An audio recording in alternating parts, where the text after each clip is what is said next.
Hello दोस्तों, आज की क्लास में हम लोग क्लासिफिकेशन ऑफ नंबर्स यानी कि संख्याओं का वर्गीकरण पढ़ने वाले हैं। और आज इस छोटी सी क्लास में आप लोगों को ये समझ में आ जाएगा कि कौन सी संख्या किसे कहते हैं।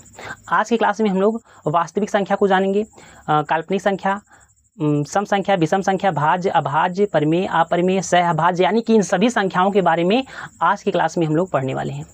चलिए ज़्यादा समय ना लेते हुए हम लोग क्लास को स्टार्ट करते हैं ना। आज की क्लास में हम लोग क्या पढ़ेंगे? संख्याओं का वर्गीकरण यानी कि क्लासिफिकेशन ऑफ नंबर्स। अच्छा, इसको हम लोग जब बांटते हैं ना तो दो भागों में बांटते हैं। पहला भाग क्या होता है, दूसरा भाग क्या होता है।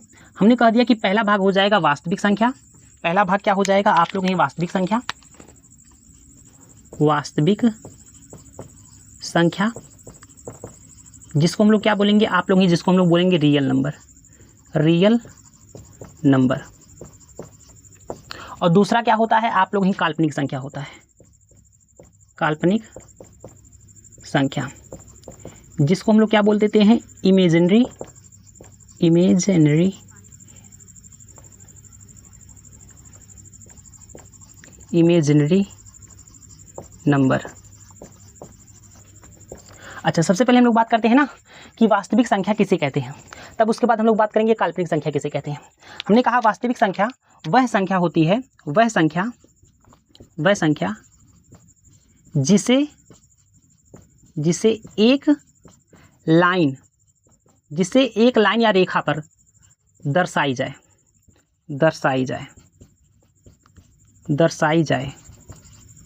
वह संख्या क्या कहलाएगी, आप लोगों की वास्तविक संख्या कहलाएगी। जैसे हमने बोल दिया कि जैसे, एग्जाम्पल हमने दिया, हमने कहा जैसे, हमने कहा एक रेखा हमने बनाया इस तरीके से।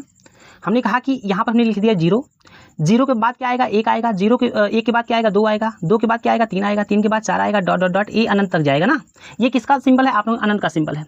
अच्छा, जीरो के अगर हम लोग पहले आएंगे तो माइनस का एक आएगा, माइनस का दो आएगा, माइनस का तीन आएगा, और ये कहाँ तक जाएगा, आप लोग अनंत तक जाएगा। यानी कि ये जो संख्या आपको दिखाई दे रही है ना, ये सभी संख्या क्या कहलाएगी, आप लोग ये सभी संख्या कहलाएगी ना वास्तविक संख्या।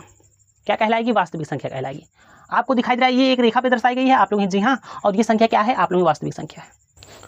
अगर हम लोग काल्पनिक संख्या की बात करें तो वर्गमूल में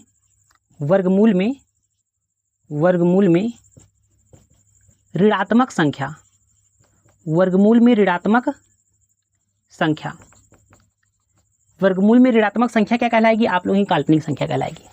जैसे हमने यहाँ पर एग्जाम्पल दे दिया, हमने कहा कि करड़ी में माइनस का 2 एक ऐसी संख्या है, आप लोग कहीं काल्पनिक संख्या है। हमने कहा करड़ी में माइनस का 5, हमने कहा करड़ी में माइनस का 7, हमने कहा करड़ी में माइनस का 1, यानी कि ऐसी संख्या ना जिसको हम लोग करड़ी में क्या लिख सकें, माइनस में लिख सकें, यानी कि ऋणात्मक के रूप में लिख सकें, वो सभी संख्या क्या कहलाएगी, आप लोग कहेंगे कि काल्पनिक संख्या कहलाएगी। ये बात आपको समझ में आ गई, आप लोग कहेंगे जी हाँ। यानी कि काल्पनिक संख्या यहीं पर खत्म होती है। अगर आपसे पूछा जाएगा काल्पनिक संख्या किसे कहते हैं, तो वर्गमूल में जो संख्या होती है वो कैसी होती है, ऋणात्मक होती है, और उसे हम लोग क्या कहते हैं, काल्पनिक संख्या कहते हैं। आई बात समझ में? चलिए, इसका काम खत्म होता है। अब हम लोग पढ़ेंगे वास्तविक संख्या, यानी कि वास्तविक संख्या में हम लोग कौन कौन सी संख्या पढ़ेंगे, यानी कि जितनी भी संख्या है वो किस में आएगी, वास्तविक संख्या में आएगी। तो सभी संख्याओं को हम लोग किस में पढ़ेंगे, वास्तविक संख्या में पढ़ेंगे। तो इसका काम खत्म होता है ना। चलिए इसको मिटाते हैं। चलिए अब हम लोग पढ़ते हैं दशमलव, यानी कि डेसिमल पढ़ने वाले हैं, डेसिमल। अच्छा, दशमलव दो प्रकार का होता है, पहला क्या होता है, दूसरा क्या होता है। पहला होता है शांत दशमलव, और दूसरा क्या होता है, अशांत दशमलव। इसको बोलेंगे टर्मिनेटिंग, और इसको बोलेंगे नॉन टर्मिनेटिंग।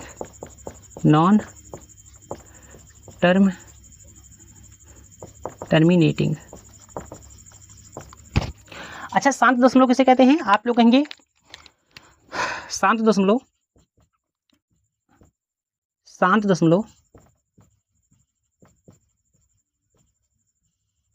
खत्म होने वाली संख्या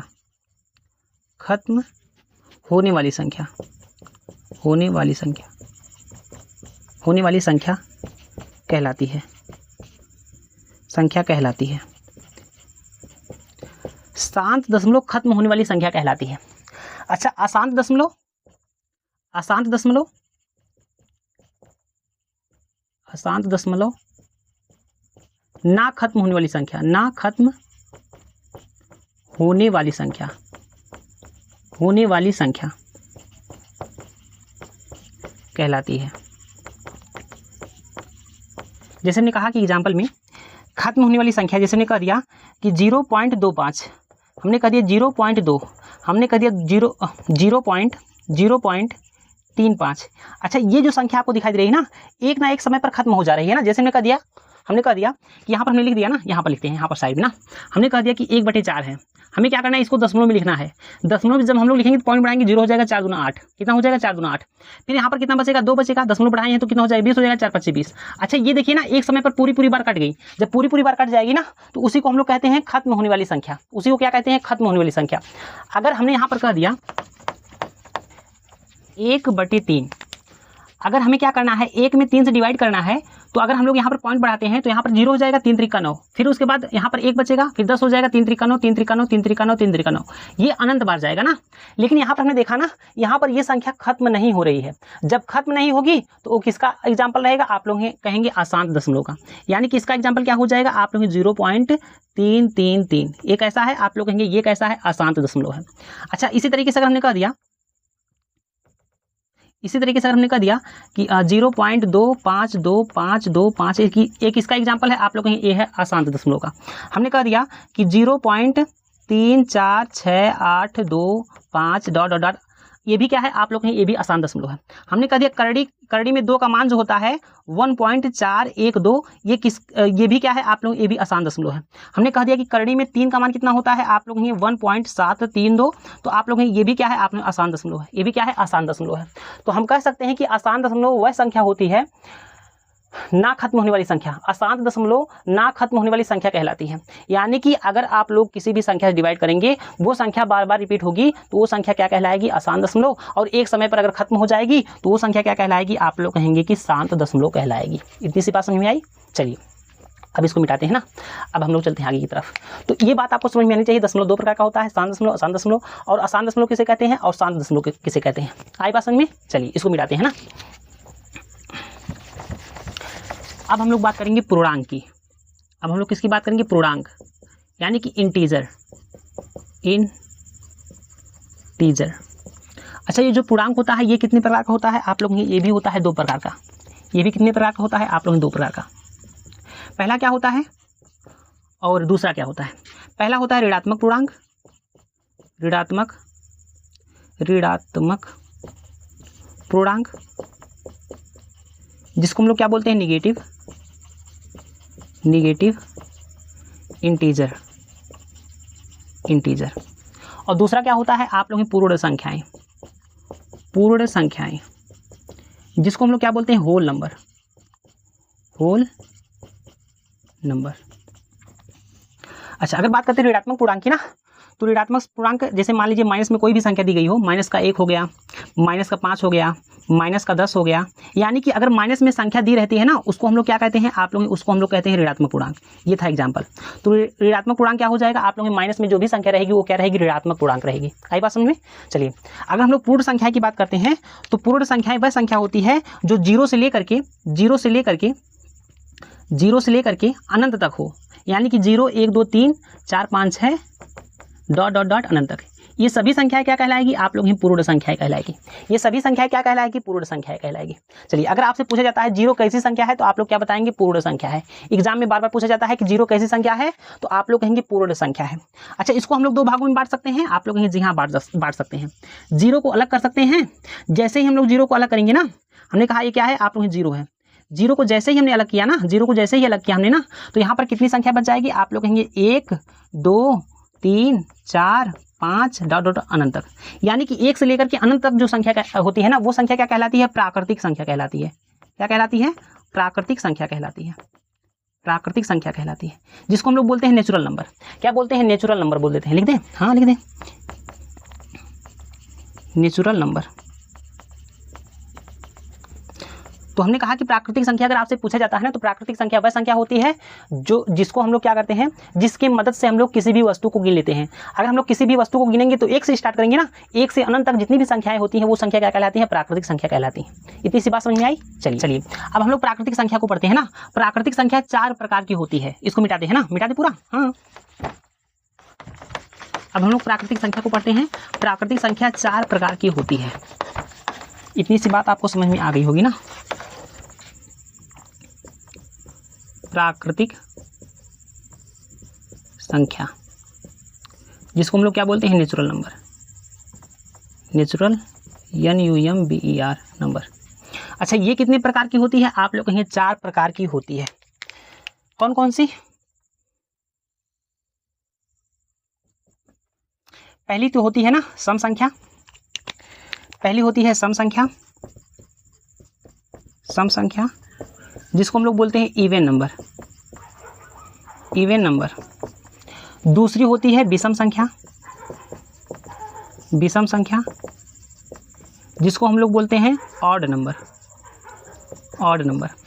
तीसरी होती है भाज्य संख्या, पहले अभाज्य लिख लीजिए, अभाज्य संख्या जिसको हम लोग बोलते हैं prime number, prime number.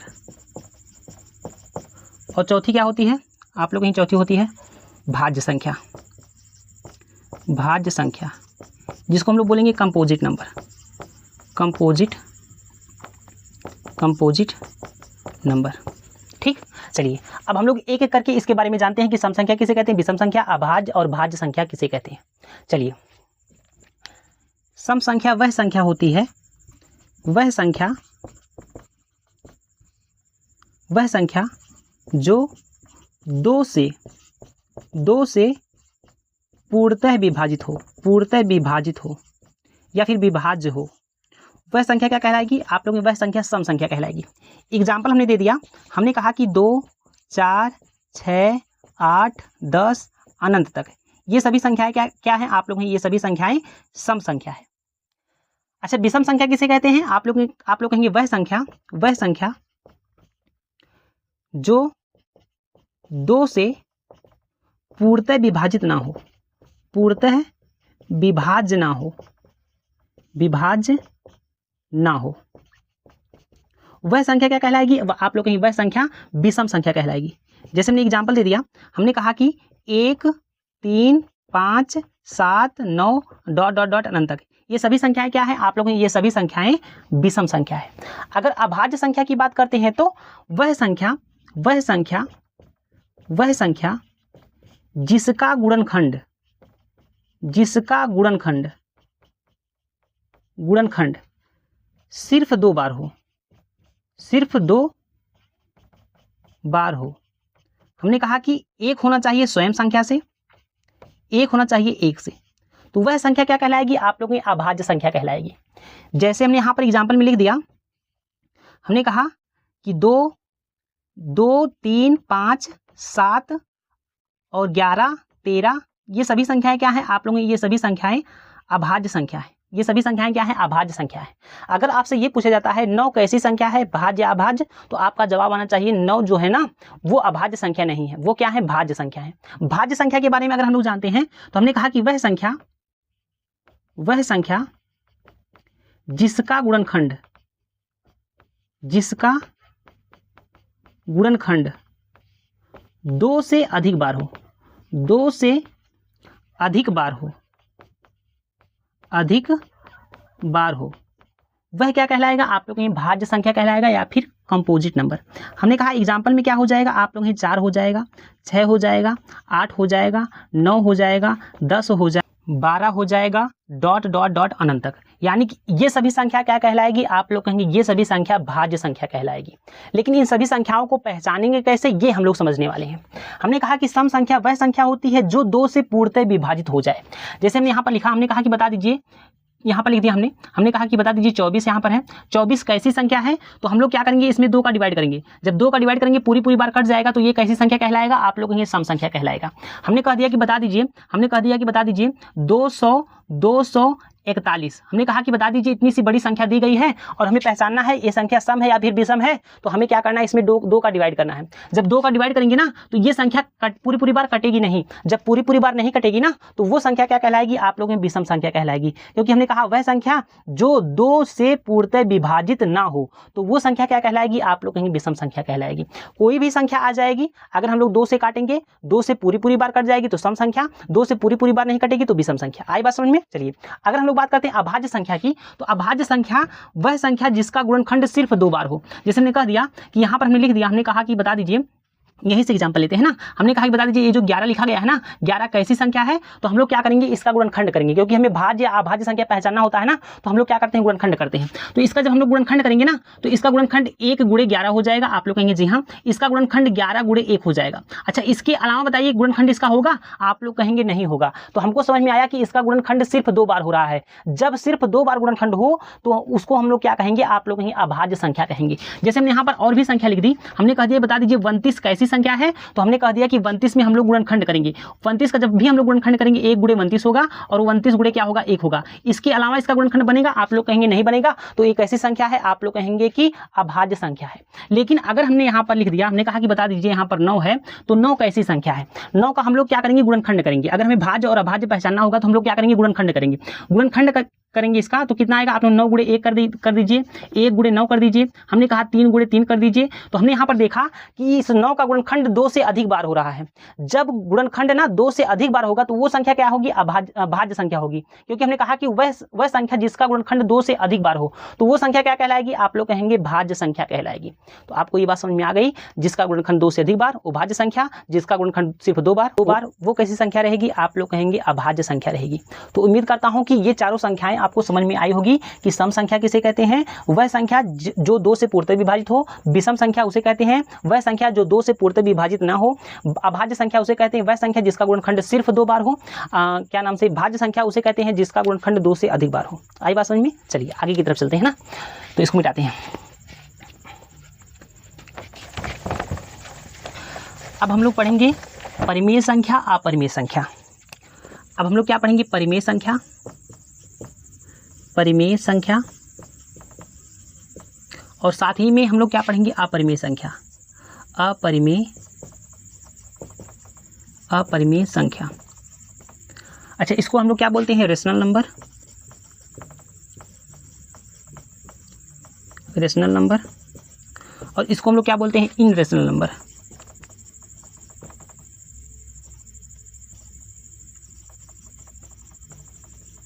इनरेशनल number. चलिए अगर हम लोग बात करते हैं परिमेय संख्या की, तो परिमेय संख्या का 3 नियम होता है। पहला नियम क्या होता है, आपको याद रखना है, दूसरा नियम क्या होता है, तीसरा नियम क्या होता है। पहला नियम ये कहता है ना कि परिमेय संख्या p/q के रूप में होना चाहिए, p/q के रूप में होना चाहिए। और दूसरा नियम ये कहता है ना q बराबर कभी भी 0 नहीं होना चाहिए, q बराबर कभी भी 0 नहीं होना चाहिए। तीसरा नियम ये कहता है ना p व q दोनों क्या होने चाहिए, आप लोग कहीं पूर्णांक होने चाहिए, दोनों पूर्णांक होने चाहिए। तो परिमेय संख्या ना, परिमेय संख्या का 3 नियम है। पहला नियम क्या है, पहला नियम ये कहता है कि p/q के रूप में होना चाहिए। दूसरा नियम कहता है कि q के बराबर कभी भी 0 नहीं होना चाहिए। तीसरा नियम ये कहता है कि p और q कैसी संख्या होनी चाहिए, पूर्णांक संख्या होनी चाहिए। हमने यहाँ पर एग्जाम्पल दिया, हमने कहा कि 1/2 एक ऐसी संख्या है, आप लोग कहेंगे ये परिमेय संख्या है। कैसे हम लोग पहचान चुके हैं, हमने कहा कि ये p/q के रूप में है और q के बराबर देखिए यहाँ पर 0 दिया गया है, नहीं है, और ये दोनों कैसी संख्या है, पूर्णांक संख्या है। हमने कहा 25 कैसी संख्या है, तो आप लोग कहेंगे ये भी क्या है, परिमेय संख्या है। हमने कह दिया कि करड़ी में 64 कैसी संख्या है, आप लोग कहेंगे ये भी संख्या क्या है, आप लोग कहेंगे ये भी संख्या परिमेय संख्या है। अभी कैसे पहचानेंगे, अभी हम बता रहे हैं ना। हमने कह दिया कि अगर यहाँ पर हम लिख दिया 51/100, हमने कहा कि ये कैसी संख्या है, आप लोगों की परिमेय संख्या है। चलिए अच्छा, एक छोटी सी बात हम यहाँ पर कर रहे हैं ना, हमने कह दिया कि अगर यहाँ पर एक संख्या लिख दिया हमने कहा कि यहाँ पर 5 है, 5 को क्या हम लोग 5 के बटे में 1 लिख सकते हैं, बिल्कुल लिख सकते हैं। अगर हम लोग किसी भी संख्या को यहाँ पर लिखते हैं, यहाँ पर हमने 100 लिख दिया, कोई भी संख्या लिखते हैं ना, उसके बटे में क्या होता है, 1 होता है। क्या होता है, 1 होता है। तो यहाँ पर क्या लिखा गया है, 25 लिखा गया है, है 25 के बटे में क्या होगा 1 होगा, तो ये क्या हो जाएगा p बाई क्यू के रूप में हो जाएगा। क्यू के बराबर 0 है, आप लोग नहीं, और p और q दोनों क्या है पूर्णांक है, इसका मतलब ये क्या हो जाएगा परिमेय संख्या हो जाएगा। अगर हम लोग देखते हैं करड़ी में 64 है, तो करड़ी में 64 का मान कितना होता है आप लोग 8 होता है। 8 के बटे में हम लोग 1 लिख सकते हैं, बिल्कुल लिख सकते हैं। अब हमने देखा 8 बटे 1 ये p बाई क्यू के रूप में है, आप लोग कहेंगे जी हाँ, इसका मतलब ये कैसी संख्या है परिमेय संख्या है। और ये आपको ऐसे ही दिखाई दे रहा है, ये कैसी संख्या है आप लोग कहेंगे ये भी परिमेय संख्या है। तो परिमेय संख्या को आप लोग पहचान जाएंगे, आप लोग कहेंगे जी हाँ पहचान जाएंगे। इसका 3 नियम हमको याद है। पहला नियम कहता है p बाई क्यू के रूप में होना चाहिए, दूसरा नियम कहता है q के बराबर 0 नहीं होना चाहिए, और तीसरा नियम ये कहता है p और q दोनों क्या होनी चाहिए पूर्णांक संख्या होनी चाहिए। चलिए अगर अपरिमेय की बात करते हैं ना, तो अपरिमेय क्या होता है, इसका जस्ट उल्टा होता है।